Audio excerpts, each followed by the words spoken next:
Hola amigos, bienvenidos a este tiempo de la radio dedicado a la historia. En la actualidad, el concepto de legionario romano que se nos presenta está indisolublemente unido a las imágenes del cine y la televisión en las que por lo general nos lo presentan en plena lucha, escupiendo testosterona por todos los poros. La realidad es que la vida del legionario era mucho más que los episodios bélicos en los que participaba. Desde el año 264 a.C., en que Roma empieza sus enfrentamientos con Cartago, hasta el momento en que Odoacro destituye a Rómulo Augusto, último emperador romano a finales del siglo V, pasan alrededor de 700 años en los que el poder militar romano se impuso ante sus enemigos. Una parte fundamental de ese ejército eran los legionarios, de los que desgraciadamente tenemos pocas fuentes en las que descubrir cómo era su vida. Nadie dejó escrito nada sobre la vida de los mismos. Sin embargo, sí es posible construir una imagen de la vida cotidiana de un legionario con los restos arqueológicos de todo tipo encontrados. De todo este largo periodo de luchas de las legiones, nos vamos a centrar en los 3 primeros siglos de nuestra era, que comprenden lo que se conoce como el Alto Imperio Romano, la mayor época de expansión de este.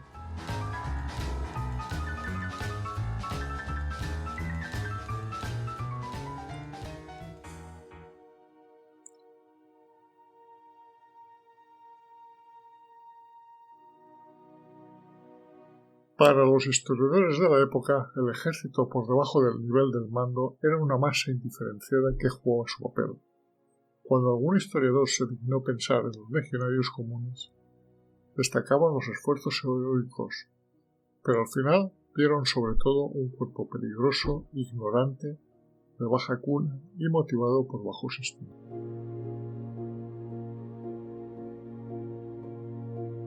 El nombre de la legión viene de la palabra legere, que significa escoger, pues cuando se hacía la leva para las legiones, se elegían los jóvenes más dispuestos para llevar las armas, para posteriormente inscribirlos en el registro o matrícula de cada legión. La vida del soldado empezaba por el reclutamiento. El número real de reclutas cada año era bastante pequeño, cuantificando el número de legiones esparcidas por el imperio, el largo periodo de servicio de las mismas y las bajas habidas por combate, se estima que cada año se incorporaban alrededor de 10.000 nuevos legionarios, que lo hacían de forma voluntaria. Todos tenían que ser ciudadanos romanos, nacidos libres. Los libertos podían ser reclutados solo como tropas auxiliares, y los esclavos no tenían cabida en el ejército. Casi todos tenían entre 17 y 24 años. 20 era probablemente la edad habitual del enlistamiento. La mayoría, si no todos, eran hombres jóvenes que habían crecido con sus familias y habían aprendido un oficio, aunque solo fuera de haber trabajado en la agricultura, y ahora habían decidido emprender una nueva vida. Para su admisión era necesario superar un reconocimiento médico con pruebas de audición y visión y tener una altura de unos 70 metros. La vida del legionario común podríamos decir que podía ser dura e incluso a veces mortal, pero en muchos sentidos era una vida privilegiada, pues tenían una estabilidad y beneficios que pocos otros hombres de su mismo nivel solían aspirar a tener.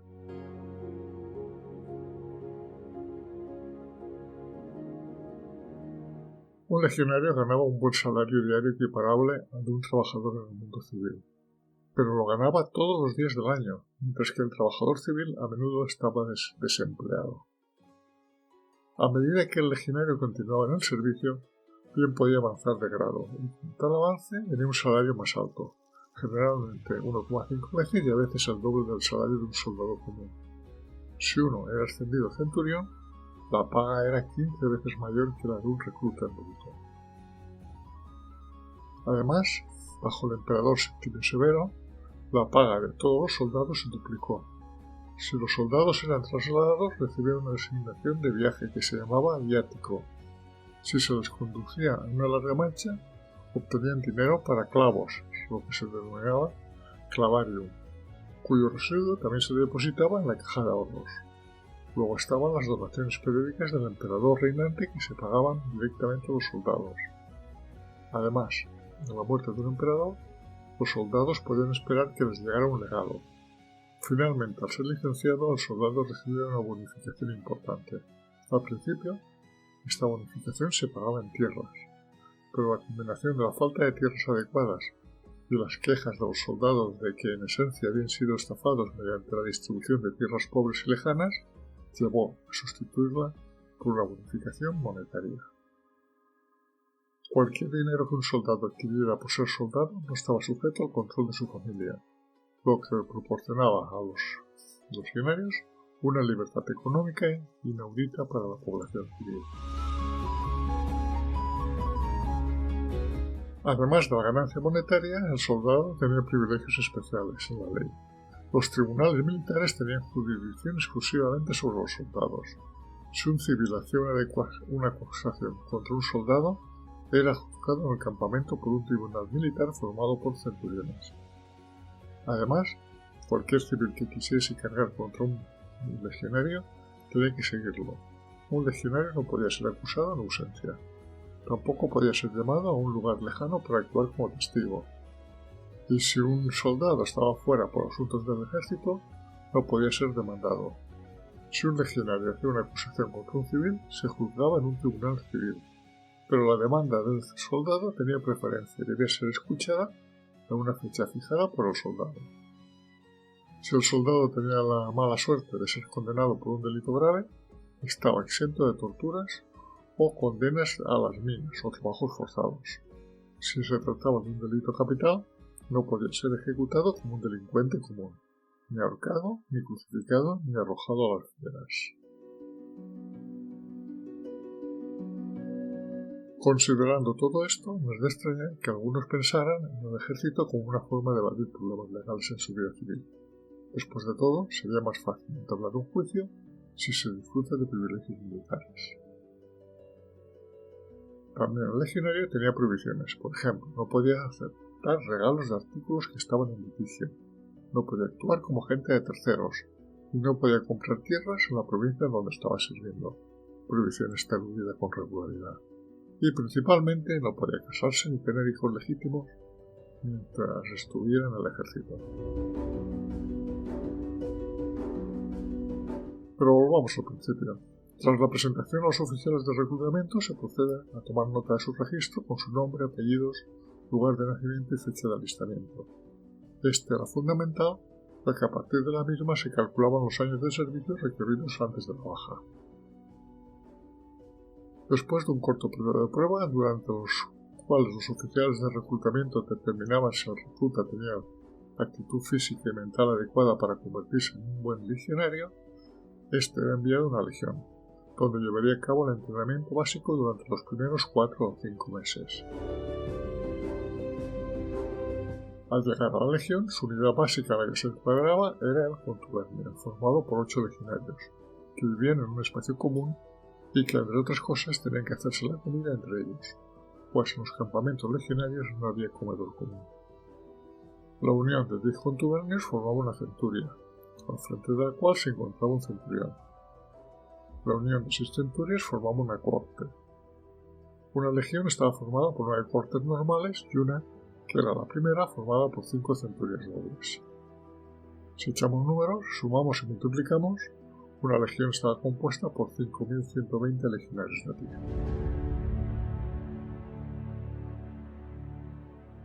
Al frente de la legión se sitúa un legado, nombrado por el emperador. Su segundo en el mando era el tribuno Laticlavio, también designado por el emperador. Ambos eran cargos políticos ocupados por aristócratas, que era una manera de hacer su carrera política. El siguiente en el mando era el Prefectus Castrorum, que era un militar. El resto de los mandos eran 5 tribunos y 64 centuriones. El centurión más importante era el de la primera centuria de la primera corte, que recibía el título de Centurión Primipilo.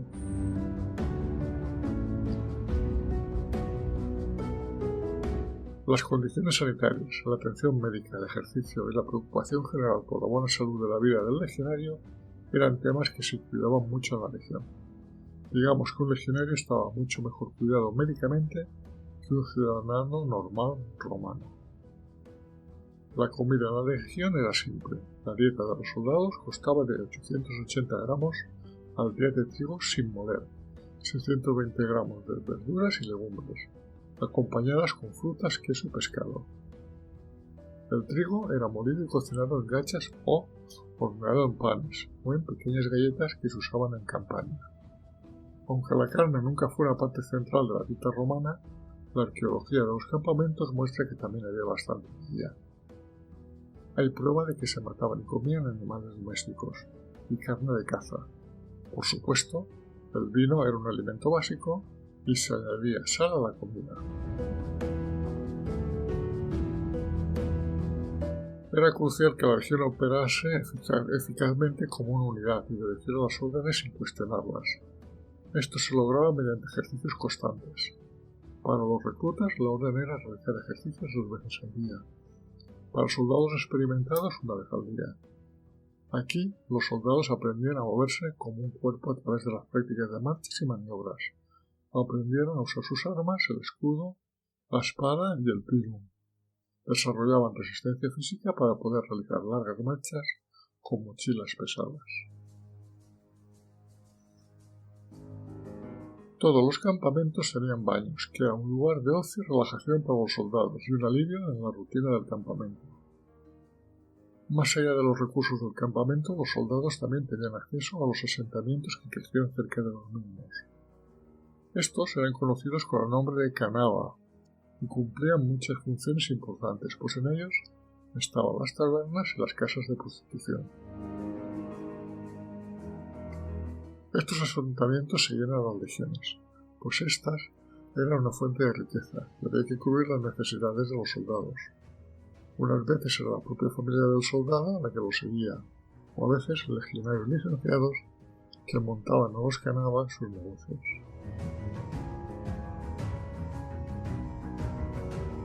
En las leyes romanas la prostitución era un negocio más y pagaba sus impuestos, por lo que no es de extrañar su existencia cerca de grupos de más de 5.000 hombres a los que les estaba prohibido el matrimonio. A menudo, el soldado mantenía relaciones con una mujer del canava, como conviviente, que recibía el nombre de focaria, palabra que podemos traducir como chica de hogar, y con la que incluso podía tener hijos. Cuando se licenciaba, podía hacer legal su matrimonio con la misma y sus hijos. También era posible ver a soldados con varios esclavos que vivían en el canava. Parte del atractivo de la vida dentro de la legión era aprender nuevas competencias. De esta forma, el joven soldado podía aspirar a ascender a un rango superior con mayor paga. Con todo lo expuesto, vemos que los soldados poseían una posición privilegiada y poderosa respecto a la población civil común. Ello hacía que no fuera raro que la soldadesca usara este poder para intimidar, extorsionar y, en general, aterrorizar a voluntad para beneficio personal. Se ha encontrado una anotación de un hombre de negocios en los que anotó importantes sobornos a la soldadesca en su libro de contabilidad bajo el concepto de gasto comercial.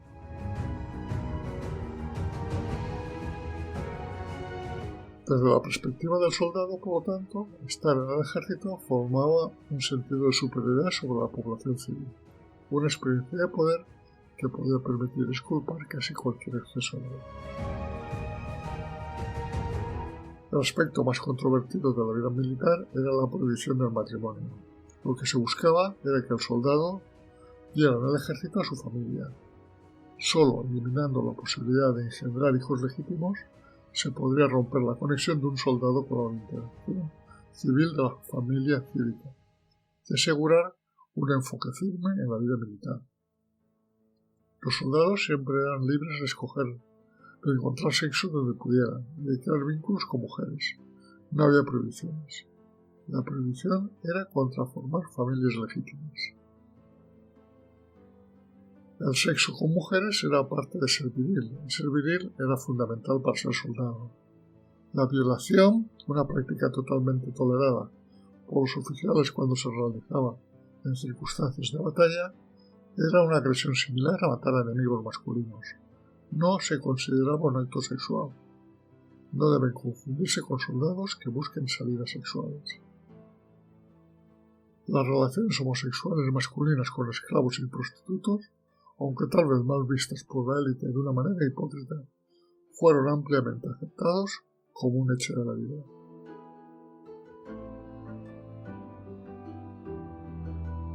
Las deidades adoradas por los legionarios antes de incorporarse a la milicia no estaban prohibidas una vez que se incorporaban, pero en lugar de una panoplia de esos locales técnicos, se animaba al soldado a centrarse en dos manifestaciones primordiales de lo divino, el emperador y la divinidad romana oficial que era Júpiter Optimus Maximus. El emperador era un caudillo identificado con el Estado. La religión oficial enfatizaba la unidad de las fuerzas armadas, así como la centralidad del emperador en su vida. Este era el ejército privado del emperador como la encarnación de Roma. Los soldados juraban por la majestad del emperador hacer todo lo que el emperador pudiera ordenar, proteger sus bienes y el de sus familias, nunca abandonar el servicio ni negarse a morir por Roma. Ciertamente, el juramento se repetía anualmente y se lo tomaban muy en serio. Por lo contado, podemos decir que ser legionario era la única institución de Roma que podía garantizar más o menos el progreso social y financiero si éste llegaba a licenciarse. Un soldado común podía ascender a un alto rango y luego, como veterano, convertirse en un político influyente. Por ello, ser legionario tenía un gran atractivo para los veinteañeros ambiciosos.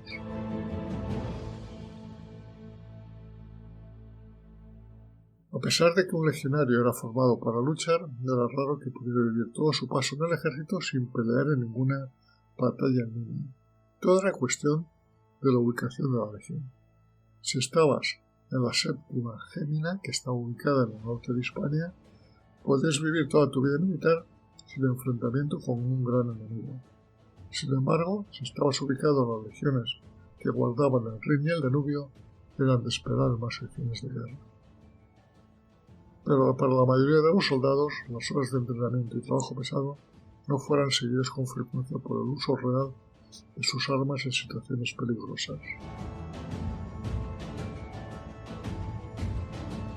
Lo que sí eran frecuentes en la legión romana eran los castigos por faltas leves de disciplina, pero si un legionario cometía una falta grave, como podía ser la deserción o la traición, la pena era la ejecución.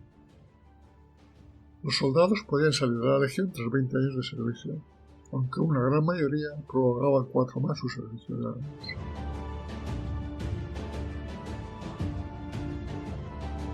Había 3 formas de salir de la legión: con honores, por causas médicas o con deshonor.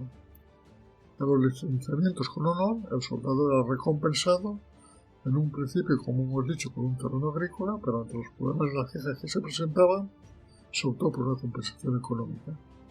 Cuando era por causas médicas, el legionario recibía la parte proporcional que le correspondía en función del tiempo servido. Y si el licenciamiento era con deshonor, no recibía nada. Para hacernos una idea del volumen de veteranos, aproximadamente la mitad de los reclutas llegaban a ser veteranos. Se estima que hubo años en que el número total de veteranos que había en el imperio era de unos 60.000. Algunos veteranos, especialmente aquellos que procedían de legiones establecidas en la parte oriental del imperio, regresaban a sus lugares de origen. Otros se establecieron cerca del lugar donde habían servido por última vez. Esto era más acusado en las legiones establecidas en la parte occidental del imperio. Cuando el legionario se licenciaba, salía con suficiente capital para ingresar en la élite del pueblo en el que residiera y ser miembro del consejo local, ocupando las más altas cuotas de magistraturas locales. Otros veteranos, con el capital recibido, emprendían un negocio propio. Además, estaban exentos de todos los impuestos públicos y derechos de peaje. Si un veterano tenía problemas con la ley y era considerado culpable, estaba exento de las formas degradantes de la pena capital, de ser condenado a trabajos en las minas o en cualquier otro campo de trabajo, o arrojado a las bestias, o golpeado hasta la muerte con garrotes. Con todos estos privilegios y exenciones, no es de extrañar que los beneficios de la condición de veterano hayan estado ante los ojos del soldado común sus años de servicio. Lejos de ser descartado sin miramientos o engañado con una pequeña bonificación, el soldado romano dado de baja podía entrar en una nueva fase con una seguridad razonable de que tendría una vida decente en cualquier ciudad en la que deseara establecerse. Como conclusión, podemos decir que ser soldado era una buena opción para un joven. Estaba la molestia de vivir lejos de donde habías pasado tu juventud, pero la paga era regular y las necesidades básicas de la vida estaban todas aseguradas de una manera muy difícil de encontrar en la vida civil. Si se metía en problemas fuera del campamento, tenía una ventaja en el sistema legal civil, un gran peligro para los civiles comunes. A veces lo trataba con miedo, a veces con respeto, pero siempre tenía la sensación de que era una persona especial a la sociedad. El ejército tenía que convertirse en la familia del soldado, pero incluso aquí había formas que permitían una esposa e hijos, y él estaba libre de escribir su propio testamento. El servicio era largo, y no había seguridad de que la guerra, las enfermedades o el accidente no acabaran con su vida antes de que pudiera cobrar los beneficios de la condición de veterano. Pero la apuesta fue en general buena y muchos hombres la aceptaron.